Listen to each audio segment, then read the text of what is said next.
If you're pulled over for speeding in British Columbia, do the police have to show you the reading on the laser radar device? No, they don't. They have no obligation to. So they're collecting the evidence. The evidence will lead to the ticket that they issue you. And if you go to court and challenge that ticket, then you can challenge the evidence that they've collected. But it's the evidence that the police officer is asserting.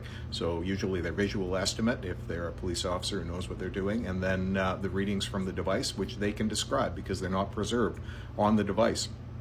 And that's all they've got to do. So when it comes to speeding, showing you the reading on the laser radar device, the only time they're going to show it to you usually is if you protest at the roadside, which I would discourage you from doing because it just makes you memorable. So you don't necessarily want to be remembered by the police officer, particularly if you intend to challenge the ticket and have to go to court later. Now, if you provide a sample into an approved screening device in British Columbia, it's a little bit different. You're standing there with the officer, and the tribunal, the superintendent of motor vehicles office, typically expects the officer to show you the reading on the device because, again, you're standing right there and the police officer's got it in their hand and it's confirmation of what the reading is. And sometimes the police officers will say, "What does it say?" And get you to say back the word "fail." Never do that. Never say anything. Obviously, you should just keep your mouth shut during those investigations. The only thing you ever have to say is your name and your address.